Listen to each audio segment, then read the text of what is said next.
Hello and welcome to Saniya's Art Studio. Today's video is going to be very different because I'm going to take you to behind the scenes of Reno Tahoe International Art Show. So come along with us. And this is a car which is stuffed with my painting, and luckily we were able to fit all my paintings in the car, and that's my daughter in the car seat over there. And that's also our luggage. The weather is super gloomy today. We are hoping for a good weather along the way. So let's see what happens. Let's start at 5 hours drive from Bay Area to Reno. And the weather was still super gloomy, and we weren't sure what to expect when we reached Reno because it was a 5 hour long drive, and Reno and Tahoe usually have some rains over there. And suddenly there was a weather change as soon as we entered Sacramento after 2 hours of a long drive. And we were super hungry because it was lunchtime, so we were looking for some lunch places. We found one and we had a quick lunch in the spot, and we were back on the roads in 20 minutes and continuing our journey to Reno here. And look at those beautiful skies. And it was a beautiful weather, and we were super happy because a toddler slept after the lunch and only woke up after we reached Reno. Look at those beautiful trees and the clouds when you enter Tahoe. How can you not love Tahoe for this? And it started raining as soon as we were about to enter Nevada, and we did not expect this weather. The 5 hours long drive, we finally reached Reno, and we decided to first check in into our hotel and then go to set up our art show, because of course when you're with a toddler you need to make sure she's well rested and you have a backup plan for her. We're just going to wait here for like 5-10 minutes until we check in, and we'll be back at the art show for doing the setup.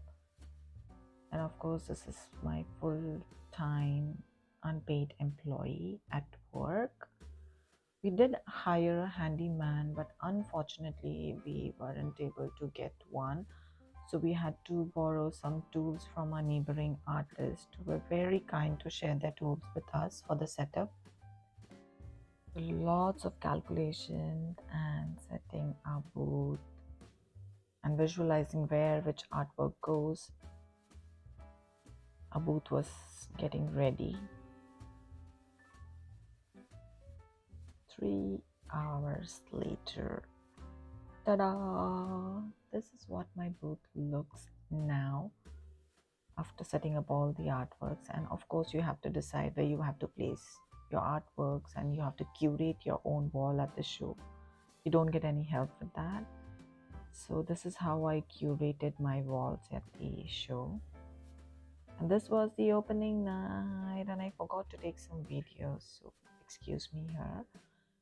And I'll be showing you just a little glimpse of different artists that were at the show.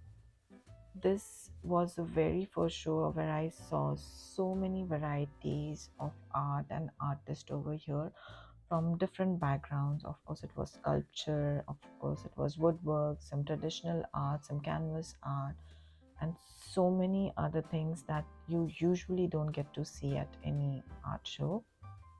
There were around about like 350 plus artists at this show.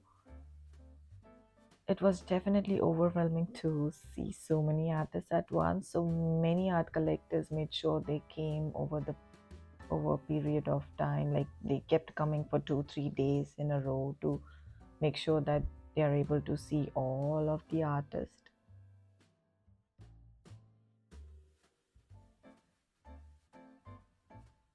So even when you are not exhibiting at an art show, I would recommend you, if you are an artist, to visit an art show, because this gives you an idea about how you are supposed to display your art or how you are supposed to talk with people, and you get to know what's going on in the art world too. was a 4 day long art show. It was super hectic and tiring to talk with so many people, but at the same time, it was very rewarding, like to see people connect with my art and they being able to relate to my art and taking home some originals with them. I'll also be doing another video for a review about this art show. And here, the art show has come to an end after 4 long days. Everybody is wrapping up their booth, and you have to make sure your booth is clean and clear after the art show. And thank you so much for coming along with me on this ride. And of course, we made sure to take a stop at Tahoe before heading home. Thank you so much, guys.